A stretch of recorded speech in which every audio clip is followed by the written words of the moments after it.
Great. Thank you. All right, we're going to kick things off. I'm so excited to spend this Thursday evening, afternoon, or wherever you are with us to talk about how to enjoy sex again.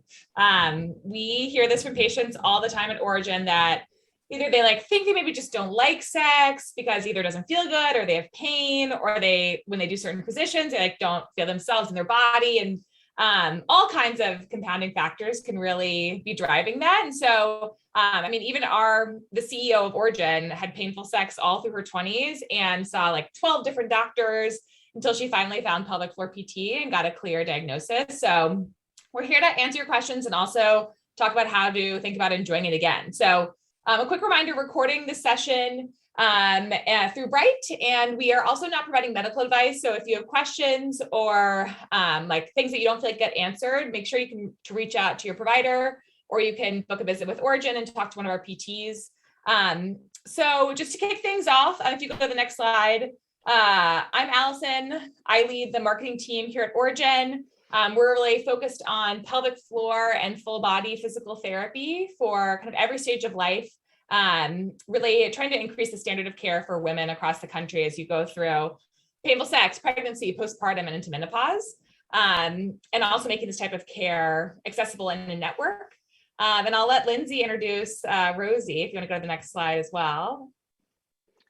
Thanks so much. I'm Dr. Lindsay Harper. I'm an OBGYN, and I focus on women's sexual medicine, women's sexual health. And I also founded Rosy, spelled ROSY, which is a company dedicated also to providing women with evidence-based resources for sexual health problems. So Rosy is an app you can download on your phone, and we have so many experts like pelvic floor physical therapists, physicians like myself, psychiatrists and therapists and psychologists, oncologists, really anyone who's involved in taking care of women and their sexual health creates content for Rosy. We support our users through coaching and through digital personalized wellness plans, as well as a library of erotica. So if you are looking to improve your sexual health, that is what Rosy's here for. And I'm so excited to join teams with Origin tonight to bring more evidence-based sexual health resources to y'all. Cool. If you go to the next slide, I'll introduce Ashley as well. I know Lindsay already gave a little bit of a primer, but Ashley is, Dr. Ashley Rollins is one of our physical therapists who leads a lot of our virtual care, is based out of, as she said, Dallas, Texas, but specializes in everything from pelvic pain, sexual dysfunction, which we'll focus on a lot here, pregnancy, postpartum, and so much more. And so, if you go to the next slide, kind of what we're going to talk through today is really understanding what could be driving that either pain or kind of lack of enjoyment that you might be having with sex, and then how to think about really improving that. So we'll talk about what impacts sexual desire. What does it feel like when you're maybe not enjoying sex? I think so often we feel like, oh, I'm the only one, or no one else talks about painful sex. They only talk about good sex or bad sex. So we'll talk about that. We'll talk about how to pinpoint your pain and really identify what maybe is the root cause of that. How libido can impact that, and through your 20s, 30s, 40s, and beyond. And then most importantly, we'll talk about how to think about enjoying sex. We also leave a lot of time at the end for Q&A. I know we have a couple of questions in advance that I'll throw in as well, but like we said at the beginning, feel free to leave comments if anything we're talking about brings up any questions for you. So with that, I will turn over to Lindsay and Ashley to get started. You can go to the next slide.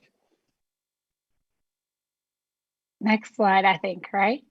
Yeah. Okay, perfect. So, one of the things that Rosy focuses on and I focus on a lot in my day-to-day work is sexual pain and also low sexual desire. And I think it's so interesting, the relationship that the two have. Sometimes women will come in and say that they don't have any desire for sex, and we'll sort of unravel that ball of wax and find eventually that it's because sex hurts. And so you cannot expect anyone who has painful sex to on the other hand, also be desirous of sex, right? Because in the same way that you wouldn't expect someone who, sticks their hand in a fire and it hurts, they would not want to stick their hand in a fire again, right? And we understand that intellectually, but because we have this idea that we should or probably do like sex, it's hard to figure out why we wouldn't. But sexual pain is a big, big cause of that. And it's 100% normal not to be interested in sexual activity if you're having sexual pain.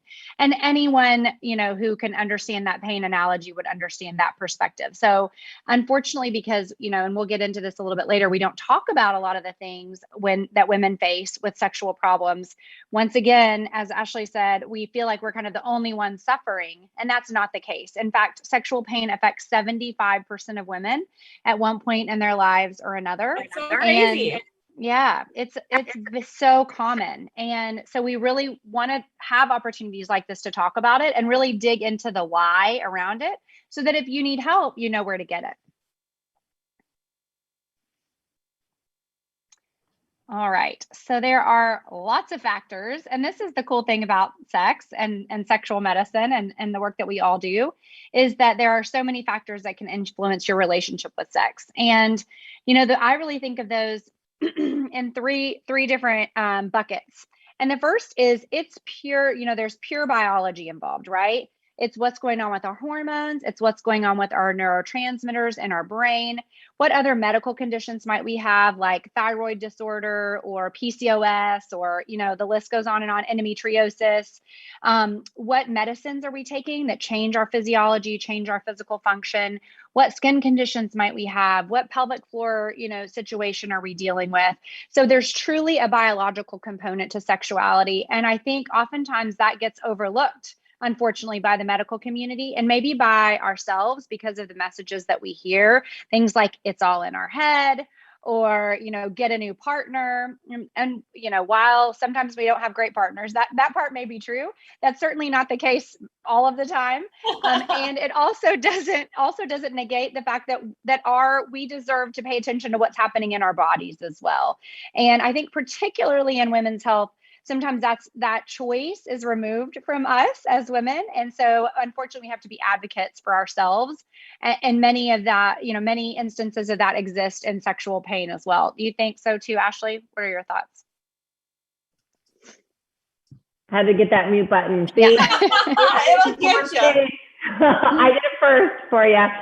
I couldn't agree more. There's so much at play when it comes to sexual function, and we'll kind of talk a little bit more in the following slides about other aspects like gender bias in medicine and things like that. But it's not as simple as we wish it could be, right? And especially when pain gets involved. We look at these buckets like the different aspects. Sometimes you might hear about it as like the biopsychosocial approach to what's contributing to someone's symptoms. And when you throw pain into the mix, it really just kind of complicates all the buckets and kind of, pours them all together. So, but it's also what makes it such a rewarding area to work with, because we do understand how complicated it can be and how much it can affect your life. And we want you to know that there is help for Absolutely. it. Yeah, absolutely. And, unfortunately, we hear stories a lot that, women see multiple providers before they get the help that they need. And that's really resembles or sort of reflects the lack of medical training that we receive when we're learning to take care of women. So please know that there are lots of physicians who are really compassionate about these things, who are knowledgeable. And if you haven't connected with one of them yet, they are out there. So please keep going. And pelvic floor PT is a great place, because they really, a lot of them are very compassionate about this, and oftentimes have connections to the physicians that are as well. So sometimes you can kind of back into that relationship. But the next bucket of things that definitely affects if we can go back to that slide really quickly, that definitely affects our relationship with sex are psychological factors, right? We know definitely that anxiety and depression are often linked with sexual, challenges, sexual problems. And there's also some correlation between the medicines that we might take for anxiety and depression and sexual problems. So that can be a factor that's influencing sexuality, your relationship with sex. Stress and fatigue. Stress is the #1 killer of libido in women. And I think I don't know anyone who doesn't identify as Oh my stressed. gosh, yes. Yeah. Like I did used to ask this of my patients in practice. I'm like, what's your stress level? And every once in a while, someone would say like 1 or 2. I'm like, well, tell me more. Like, let's talk. You're like, I just want to know personally. I know. Exactly. I cannot identify, but definitely we are all stressed, and that definitely plays a role on how we feel about sex. There are all different types of changes with arousal. You can have decreased arousal, you can have increased arousal. Those can be hormonal changes or physical changes or changes related to medications. And then, there's the social aspect, and there's so many things actually that fall into this bucket, right? Of course, we've got this other person or other people that we might be involved with sexually, and that definitely really influences how we think about sex and our sexual relationships. We have the background of sort of what messaging did we receive growing up about sex? Was sex dirty and bad and shameful, and you should never do it? Because that's the message that many of us received. Or did we have open talks that were, positive about sex and talked about pleasure? Not many of us received that gift. And then, and there's lots of things to unpack there, because when you grow up with, sex sort of negative messaging, and then you enter into a sexual relationship where sex is supposed to be a positive experience, it's really hard to flip that switch for many, many people. And that's entirely understandable. And then, we have all of the other influences from our relationships. Like, for example, maybe our partner has a sexual problem or sexual dysfunction. So partnered sex is, at least doubly as complicated as solo sex. 100% of the time. So we just have to keep in mind that that's reality. And that doesn't mean there's anything, wrong, but it's just part of it, and part of it that we need to talk about. So we'll definitely continue to do that tonight. Okay, next slide, please. All right.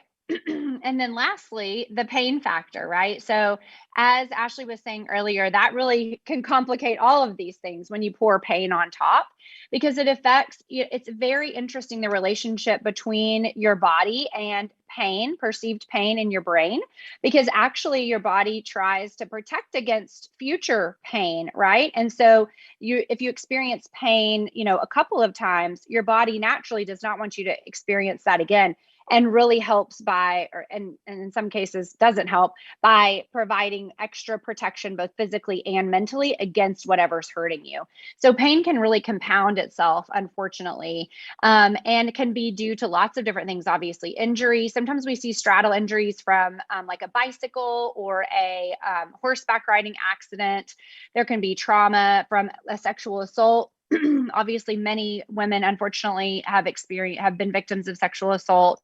What's going on with the vulvar and vaginal tissues, right? So when we're nursing, we're making milk, our estrogen in our vulva and vagina goes down. During menopause and perimenopause, that happens as well.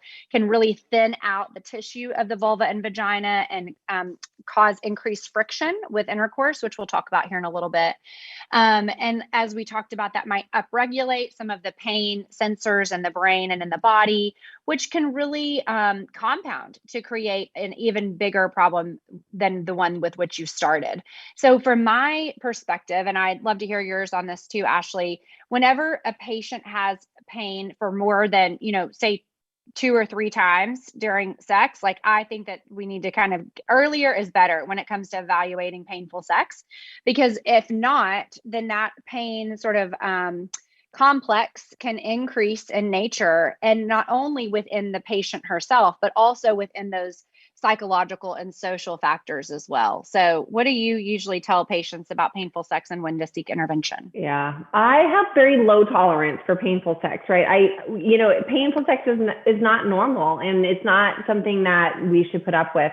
There's certainly factors though that can, like you said, every now and then there is going to be bouts of discomfort or pain, maybe your first time after having a child, or maybe your first time having sex. There can be instances where maybe the tissues have some tenderness.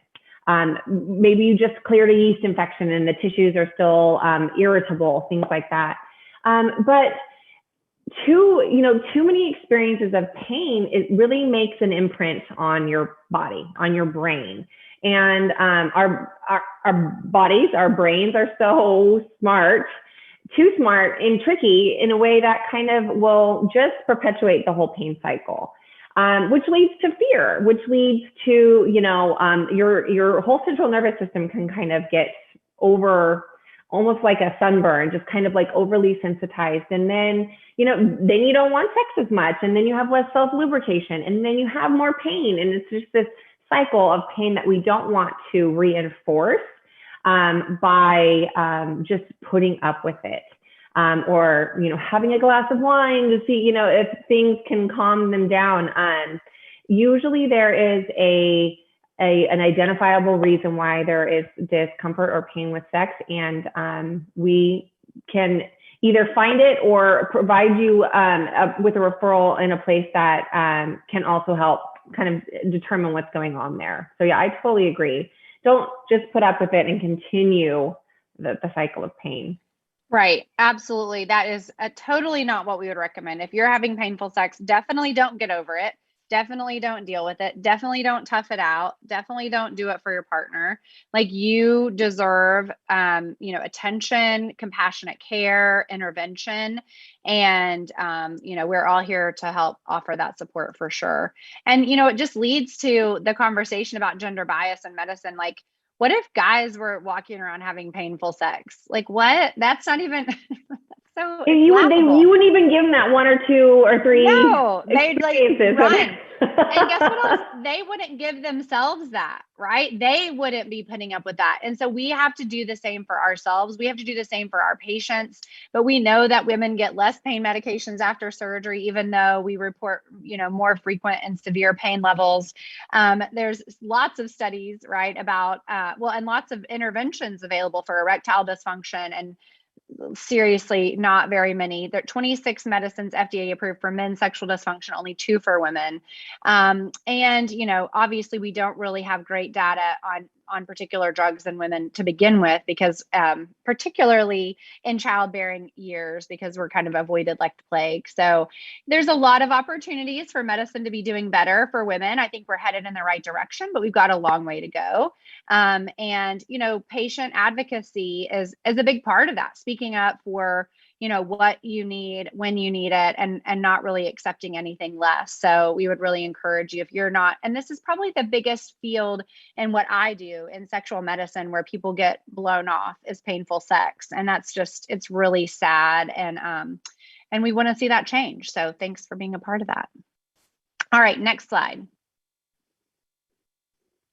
Okay, so we were talking a little bit earlier about the different ways that women might describe painful sex. And because we don't talk very much about it, painful sex gets kind of put under this, you can't see all of my hands, put under this umbrella. But the thing about it is that umbrella covers lots of different types and causes of painful sex. So we'll look at how those are described, if you don't mind to go to the next slide.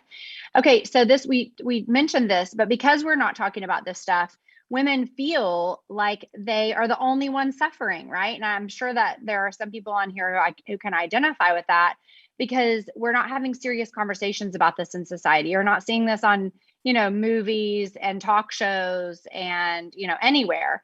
And because we feel isolated and alone, and especially broken, it really compounds the medical and psychological effects that sexual pain can have on us.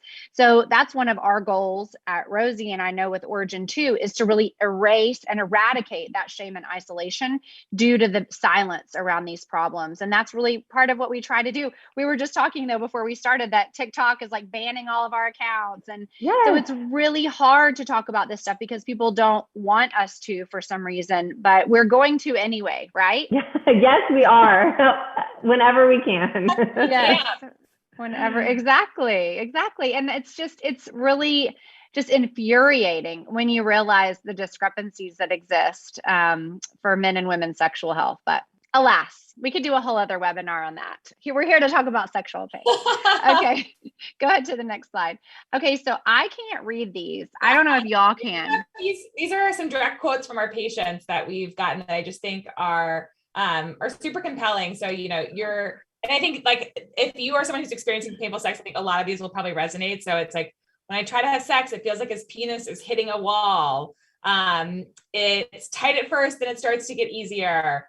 If I do it quickly, maybe it won't hurt so much. And then I guess this is just what happens as I get older. I lose lubrication and sex becomes painful. And, as Lindsay mentioned, 75% of women suffer from painful sex at some point in their life. So, whether you've had it happens frequently or, every once in a while, I think these are all kind of experiences that we can relate to in some capacity. Absolutely. And I think I love this slide actually, because I think it's really helpful to hear how other women talk about it, how other women are experiencing painful sex, because I think it helps to erase some of that isolation that people feel. So thanks for that slide. Okay. Yeah. Were you going to say something, Ashley? Well, I was just going to say, and even if your feelings aren't on that slide, it doesn't mean that what you're feeling isn't valid, because there are so many different ways to experience pain that contribute to, what parts of the body that are being affected and what is it that is contributing to your pain that would make it feel different. And all, anything but if you're not feeling pleasure and you're having any sort of discomfort, it's valid and worth bringing up with someone. Absolutely. All right. So now we're going to work on trying to help pinpoint your pain. And this can actually be super helpful from a physician's point of view, from a pelvic floor physical therapist point of view, and can really help to guide your treatment and next steps too. So next slide, please. All right. So we'll talk for a few minutes about some really common causes of sexual pain. And the first is commonly known as vaginismus. And Ashley, I'm actually going to let you take this one because I know this is a focus of y'all's. Yeah. So, when we're talking about the different pinpointing areas of pain, there's different ways of describing them. We have, certain diagnoses that kind of encompass, maybe describe the pain location, maybe describe what could be going on with the muscles. With vaginismus, this is really more of like and really it's kind of grouped now in the new DSM-5 manual, I believe, with dyspareunia, and we'll kind of go over both of them. But vaginismus is really this painful spasmodic contraction of the vagina, or more the pelvic floor muscles, in response to physical contact or pressure, or even anticipation of it. So really, the muscles of the pelvic floor tense up in protection, almost as if, they're like a guard dog. Your pelvic floor muscles will tense up and protect because of, the potential for the experience of pain. And it can be in a way, something that you don't feel like you have control over. Like they will just go into guard mode on their own. Instead of kind of like consciously contracting, it's like this reflexive contraction of your pelvic floor. And it can be very painful. There's also a very strong psychological component to this pain and fear that is hard to, it's not just the muscles, it's also the emotions. And you have to really kind of address both things that are contributing to the symptoms in order to help. Dyspareunia really just describes pain in the vaginal or lower pelvic area, primarily with intercourse. This also might, so with vaginal penetration, but it also might involve something like a tampon. You might have pain during a pelvic exam, possibly with a speculum insertion. That can be painful. Any type of vaginal penetration will be painful with dyspareunia. Same with vaginismus, which is why they kind of are being grouped at this point. Vulvodynia maybe just gets a little bit more specific to where symptoms are coming from. So with vulvodynia, really just means pain at the vulva. And the vulva is that external genitalia that maybe there is tenderness in the labia. Maybe it includes like the inner folds or around the vaginal entrance called the vestibule. Vulvodynia really just describes pain somewhere in that area. And if we can really localize which tissue it is, then we can really pinpoint treatments. The skin, of the vestibule, maybe we need to look at a little bit and treat a little bit differently, maybe with medication versus like the muscles around the vaginal opening. So really kind of being able to pinpoint exactly where it's coming from and then having the words to kind of describe it can be helpful. And then on kind of the opposite end of the spectrum, hypoactive sexual desire disorder, or HSDD. This is the loss of sexual desire for at least 6 months. And Dr. Harper, you probably have a little bit more insight into this diagnosis. Yeah. And, actually about 10% of women report that they might qualify for a diagnosis of HSDD. But importantly, HSDD, or the loss of desire for at least 6 months, cannot be caused by sexual pain. So if you have sexual pain and then you lose desire because of that, then you do not have HSDD. Conversely, however, if you lost your desire and then therefore you lose, like, you're not able to become aroused or lubricated, right? And then it's subsequently painful, that might be because of HSDD. So this is where we talk about how things kind of start to intermingle. But if pain comes first, then it's not HSDD. But if loss of desire for at least 6 months comes first, then it definitely could be. And this is the category for which we have 2 FDA-approved medications for treatment. So, if you think that the way that I describe HSDD to patients is, if you're on a desert island, meaning like somewhere with no responsibilities, that's what desert island means to me, with the partner of your dreams and like as much money as you could ever imagine and no responsibilities like children or work or anything like that, and you still cannot imagine wanting to have sex, then you might have HSDD. And so that's really how it's not contextual. Like, it's not just for your partner. It's generalized to everyone. Like, you're not, like, that part of your brain basically is just kind of shut down, and it's a real problem. And it's another opportunity that we have to help people for sure. All right, we can move on to the next slide. Okay, so sexual dysfunction in your pelvic floor. We're going to take this one. Yes. Yeah, so, we talk about, with HSDD, if there is pain prior, you may not qualify for that diagnosis, and potentially your pelvic floor muscles are one of the reasons, right? Because you don't want to stick your hand in the fire and kind of continue putting yourself in the experience of pain. The pelvic floor muscles are very necessary, though, for sexual function and the sexual response. They can help contribute to erection, pleasure, orgasm, but then they can also contribute to pain. And that really goes into like the overactive pelvic floor category. So when our muscles kind of are in like almost like a Charlie horse in your pelvis, then it can be really hard or painful for those muscles to be lengthened and stretched and respond in a way that is almost like this trustworthy lengthening that these muscles can do. It can be painful, and it feels like, if you've ever had a Charlie horse, you can hardly walk. That's your leg muscle's job, is to walk, and your pelvic floor muscle's job is to have sex and support sexual function. So when you're kind of asking these muscles to do their job and they're in an overactive kind of guarding mode, then it can be very painful. In all of those ways that we kind of showed in the prior slide.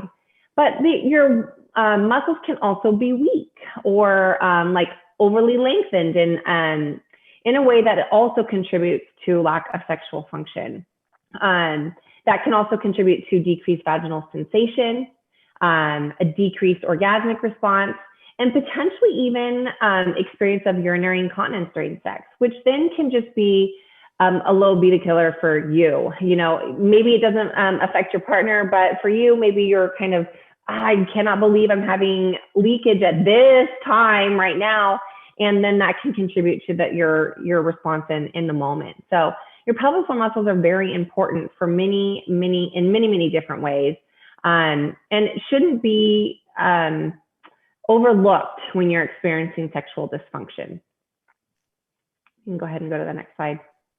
So just in case, pelvic floor muscles are kind of like, or are a newer muscle group for you. Our pelvic floor muscles are here at the bottom of our pelvis, and they kind of form this basket or hammock of muscles that help to surround our pelvic organs, help to maintain their functions. And when the muscles and tissues of the pelvic floor are a part of the pain, then physical therapy can help. We really are well suited to kind of help improve sexual dysfunction related to your muscles. We'll use manual therapy techniques to kind of help relieve the tissue pain and tension, reduce trigger points, kind of teach that muscle how to release, give it back some range of motion, and also reinforce the feeling that the only response to penetration doesn't have to be pain, or not even just penetration, but the only response to sexual stimulation or muscle function doesn't have to be pain. Will help to regain awareness of the pelvic floor muscles if they're particularly underactive and you're not really feeling as much sensation. Also working with breathing exercises or other tension relieving techniques, sometimes yoga, things like that, to try and help support that kind of calming down of the nervous system. And even use what are called vaginal dilators or trainers, maybe is another term that you've heard. And those are like graduated, like cylinder shaped medical devices so they get a little bit bigger with each device. I know your hands just go out of the screen. But just kind of a little bit at a time, allow for more stretch in a way that's pain-free on those muscles. All right, you can go ahead and skip to the next slide. All right, so now we'll talk about how sort of sex and libido change during each decade and how that's a totally normal part of life. So we'll go to the next slide for me. So in your 20s, right, there's lots going on for a lot of us. Many times we're starting on some, or maybe continuing on or switching around some type of contraception. That could be an oral contraceptive, that could be an IUD, that could be an implant in the arm, that could be condoms. And each of those might have different effects on our sexual function and our desire. We do know that if your IUD is improperly sort of placed, that can contribute to sexual pain. If your IUD is properly placed, you should never know it's there. Literally, it should be like your best trusty friend who's always there for you but never annoying you. So if you're having trouble because of that, then definitely look into it.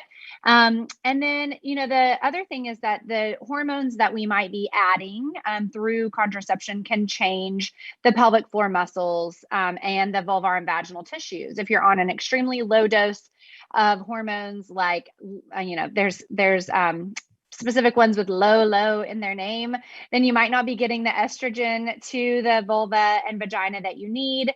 As well as the androgen, so the testosterone. So we do want to be sure that if you are having those symptoms and you're on one of those medications, that we look into that for sure. And then, the 20s have a reputation for being sexually, liberated and fun, but that's not the experience for so many people, right? There's a lot going on in terms of forming our sexual identity. The 20s and the teens are high time of risk for trauma. So there's a lot going on that is not talked about. And then there's some stereotypical expectations that might, and oftentimes are in conflict with that, as well as misinformation. I teach women who are in their 30s all the time that most women have orgasms through clitoral stimulation. Well, that is so sad for their 20s.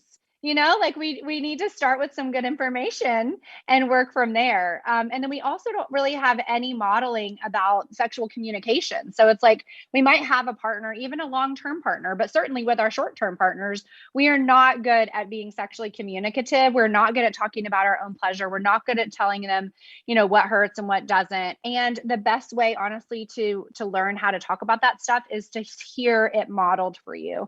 And so when we are able to use words like vulva and vagina and, orgasm and clitoris, what we hope is that it makes you 1/100% more comfortable.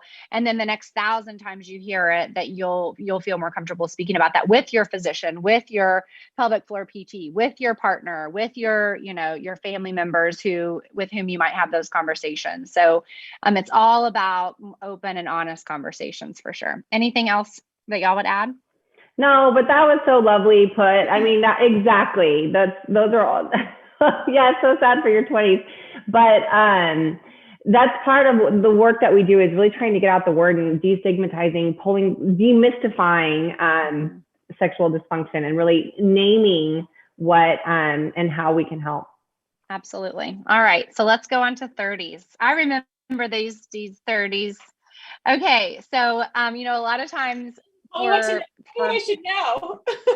Yeah, exactly. Let me tell you all about it. Well, I mean, here's the thing. Many times in our 30s there, and obviously this can vary on both sides, 20s or 40s, but we put it in 30s because that's probably pretty average for a lot of us. So, and I personally had 3 children in my 30s. And that, it's a major life change, not only on your body and your relationship with your own body, but also like just your entire life, your relationship with your partner, your relationship with your own identity, whether it's working or whatever you're doing. Everything is flipped on its head and you have to renegotiate literally from the ground up. So that can definitely take an effect on your sex life, your desire, because of so many factors, right? Sometimes there's some things to work out with your partner about new roles and who does what. Sometimes there's some new things to negotiate with yourself, with your body image. Sometimes you have from birth, you've had, either a C-section or a vaginal delivery, and there's actual tissue to heal there. Also as along with childbirth comes infertility and comes miscarriage. And so all of these things affect who we are as a sexual being, whether we acknowledge it or not, for sure. And then once those, little ones are here, there's breastfeeding and all the hormonal changes that come along with that. Just like we talked about earlier, anytime that estrogen is low, so that could be breastfeeding, that could be low dose hormonal contraception, that could be perimenopause or menopause, the vagina and the vulva get sad because the tissue thins and it becomes less vascular, it stretches less, and it tears more easily, increasing risk for infection and pain. So we definitely have to keep an eye out for that. Stress and fatigue, hello again.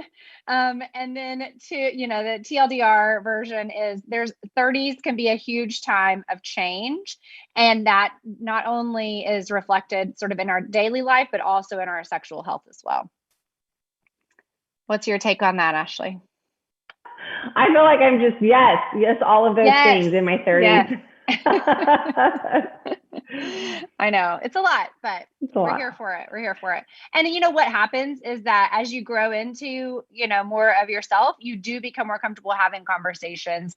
You do become more comfortable understanding how you experience pleasure. And that's what we hope, for everybody, but hopefully to bump that up a little earlier even. All right, we'll go to the 40s next. Okay, so there is some sort of like social, I don't know if it's a myth, TBD on that one, but I would say expectation that women, men and when they're 18 have the highest libido, and women when they're 43 or something. So I think that some of those expectations, the same thing happens actually in pregnancy when people are like, oh, don't you become like really desirous during the second trimester? And I'm like, well, maybe some people do, but a lot of people don't, I think those are fun to talk about, but I don't know that they're actually true.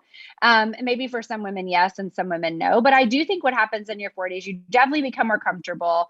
You definitely become more confident, and you kind of start to think, oh, okay, well, I'm not going to let my entire life pass me by without asking for what I want, right? But there are some changes that come along with that. As we age, really after late 30s, estrogen just starts to decline naturally, as does fertility. And women can start to experience perimenopausal changes in their early 40s even. So that could be vaginal dryness, that could be worsening mood changes around the time of your cycle. So we have to be on the lookout for that stuff. And we want to really make sure that we're prioritizing sexual health, just like we prioritize fitness and just like we prioritize, mental health, because whatever, we kind of put to the side, we can assure that it's not going to get the attention that it needs, and that, it will suffer because of that. So I just like to counsel women that, one of my goals is to, live a healthy life in all aspects, not only mentally, not only physically, but also sexually. And there are some really easy things you can do to increase the chances that that will be the case. So I'll let you know how the 40s go. Anything there to add on your side? Well, I was just going to say, and I think what's helpful and kind of in all of our favor is that luckily there is more attention that is being placed on the symptoms of perimenopause and menopause, and some medical support to help. You don't have to suffer through it until you're in menopause kind of situation. there's a lot of symptoms that can go along with it. And I'm so happy that there is support for, and it's growing, and the breadth of knowledge is increasing for those symptoms that you also don't have to put up with. I guess we kind of speak about it in all of the stages, but thankfully menopause and perimenopause are being taken more seriously, and not just kind of not as brushed to the side as often as they were in the past. So that helps. It does help. It does help for sure. Definitely headed in the right direction there, but lots of work to be done. Absolutely. All right, next slide. Okay, so now we'll talk about some steps to enjoying sex. Next slide, please. All right, so there are 4 steps, and the first one is, and the way this is labeled, it says adjust expectations, right? But I think that what we really maybe mean is to just reframe what the definition of pleasure and of good sex can be. There are so many narratives about what good sex is in society, and a lot of those are penis and vagina, like thrust, pleasure. That's the script, right? But for so many people, particularly people with sexual pain and people with clitorises, that is not the way that sexual pleasure works, right? And so we can define what sexual pleasure means to us, whether it is penetrative sex, penis and vagina sex, whether it is oral sex, whether it is, manual, whether it's with a toy. Sex can be whatever you want it to be. It can be by yourself, it can be with a partner. And so when we start to understand that we are in charge of what sexual pleasure and sexual health means, then it really opens up some more opportunities outside of what sexual activities might be painful, and to include some of those that might not be painful. And this can be really, really helpful, especially on your journey towards pain-free sex, because it takes some of the pressure off of, okay, we've got to get to, penetrative sex, 100% pain-free, 100% of the time. And you can really start to open up your repertoire, your sexual script with yourself and with your partner to other types of pleasure to really add to your sexual experience while you're on your journey of healing and diagnosis and therapy and all of that. What do you think, Ashley? That mute button again. Yeah, exactly. And it's almost like giving yourself as many positive experiences as you can to undo the negative experiences. And really, in my experience, it will take a lot more of the positive to kind of train those negative experiences. So I love the idea of, exploring the different ways that that pleasure and arousal and intimacy can be had. That is not just penetrative sex. There are many, many ways, and we need all of the reinforcement sometimes for our body to kind of start trusting that sex doesn't have to be painful. Exactly. Yeah. There's a gym analogy that goes around about sex, but I think it's really helpful, like in this context too, like if I were like, okay, my definition of working out is running a marathon. Well, in that case, I hate working out, guys, and I'm never going to do it again. And forget it. Like my working out journey is over. But if I also realize that working out can mean like yoga or, my Peloton for a little bit or whatever, working out with my friend who happens to be my trainer, like those things are all really fun for me. And then I identify as I actually really like working out, even though I still hate running marathons, And so when we readjust or when we reframe what our definition of something is, even if it's something that maybe we don't like one part of it, but we can find the positive association with other parts, it really allows our brain some space to start to think again creatively, to start to be open and receptive to sexual touch and sexual ideas, sexual stories, sexual fantasies. So thanks, Megan. That's sweet. Yes, I know that was a great analogy. Thank you.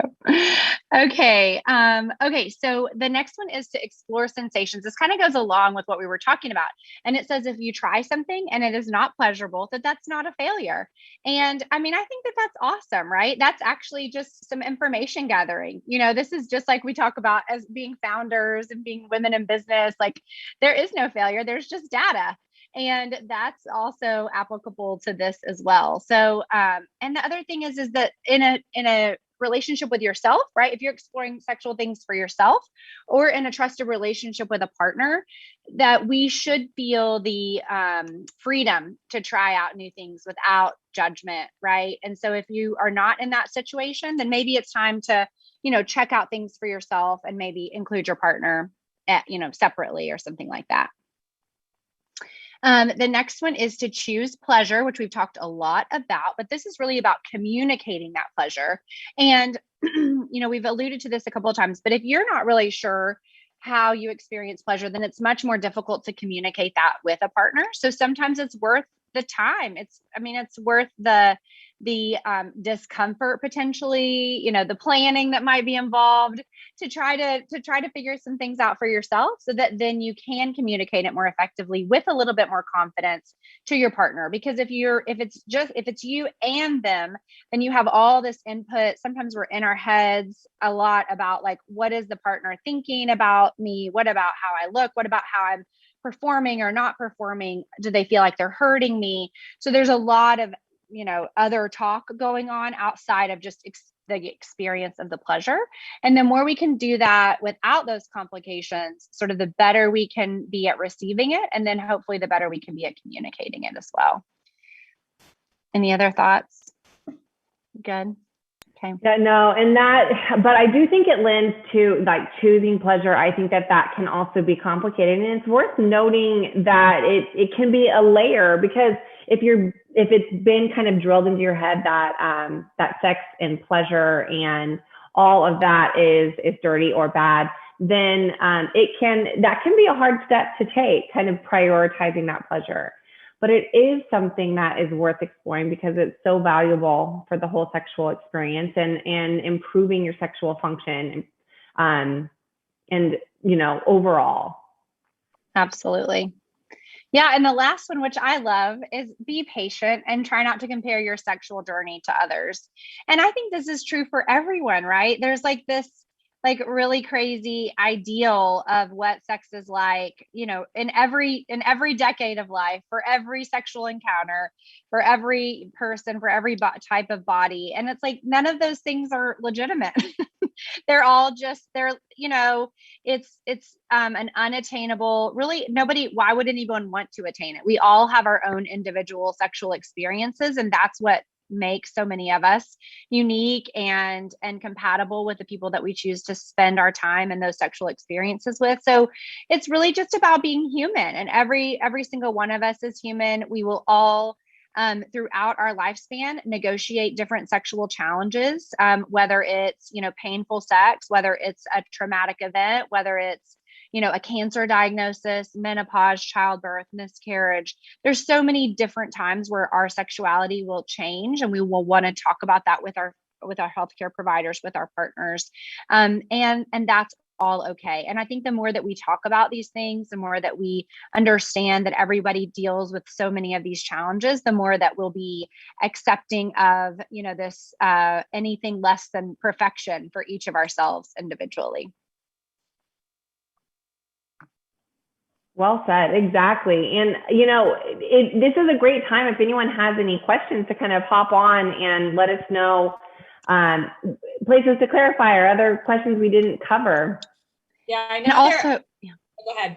I was just going to say, we did not plan to bring y'all on video because I think that this is quite an intimidating arena potentially to come on video. Happy to, but you can also say hey, I have a question, but don't put me on video. And we would definitely not do that. So exactly. Either way you want to approach, if anybody has any. Sorry. I know I saw a question. One of the questions we saw in advance was how should I try to have sex even if it's painful, or how long is it normal for there to be some pain with sex? So how would you think about that? Just how long or when you should seek kind of support or help? I think if they're asking, they should probably seek support or help. Exactly. Yeah. You can, if you had a painful experience once, all of a sudden you have this painful experience, it's what you hadn't had pain with sex before, and then all of a sudden you're starting to have pain. then probably something has changed and it's worth looking into. Potentially there is an infection that needs to be addressed. But, you know, if like we mentioned before, if you're just going to kind of continue to like poke the bear, I guess, you know, like aggravate the symptoms of overactivity and pain, it's good to seek help so that that can be addressed and kind of break that cycle. You don't have to suffer with pain. There's plenty that can be done to help. Agreed. Another one we had was around like how to talk to your partner about hesitancy or nervousness around like pain with sex, especially like a first-time partner. Yeah, I mean, I think that's a hard conversation to have, right? But it's a very important conversation to have, because if you have sex and you haven't had that conversation, things are going to get a lot more complicated pretty quickly, because it's pretty difficult to hide painful sex very effectively. Not that we want anyone to ever do that, but I know that that's lots of people's experience. And then we're getting into a situation where, you know, the partner, there's so much concern truly around compassionate partners not wanting to hurt, you know, the partner that experiences pain. And unless we are having open and honest communication kind of from the get-go, then that partner can never really like fully understand what the partner who's experiencing pain is going through. And so I think we just have to give them that opportunity to say, hey, in the past, this has been my experience. You know, I am excited to explore what sexuality can mean in this relationship. These are some potential, you know, solutions. You could include lubrication. You could include an O-nut device, which I am obsessed with. You could include, you know, yeah. Post with them. Yeah, so good. You could include, there are options, right? If there's certain positions that are helpful, if you're you know, currently in pelvic floor physical therapy, you know, you can certainly be engaging in non-penetrative sex while you're, you know, in therapy. And then I know that y'all will let clients or patients know when it's time to start, you know, exploring penetrative sex again. So I think that the open and honest route is what I would definitely recommend. Absolutely. Yeah. Even though it's hard. We all know it's hard. It's not an We all know it's hard, but like you said, it's better to get it out of the way, because then you're also, like you mentioned, life happens and stages occur and your sexual function will oscillate, and those conversations are important to have throughout your life. Absolutely. Yeah. Okay. We probably have time for one last question. So one we maybe actually this would be good for you is, how do you like, if you want to enjoy sex, is it better to strengthen your pelvic floor, or you relax it, or how do you think about those pieces? Oh, it just depends. It is so hard to say. You know, it depends on what's going on with the muscles.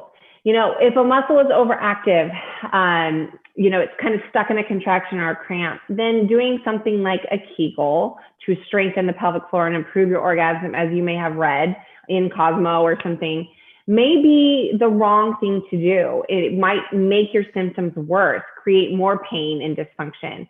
But if maybe those muscles aren't strong enough to help support the blood flow and sensation that is necessary for arousal and orgasm, then potentially strengthening is a place that you would need to go with your muscles. And that would include leg kegels and abdominal muscle strengthening. So it really just depends on what's going on, what your symptoms are presenting like, and really what those muscles are doing and contributing to your pain.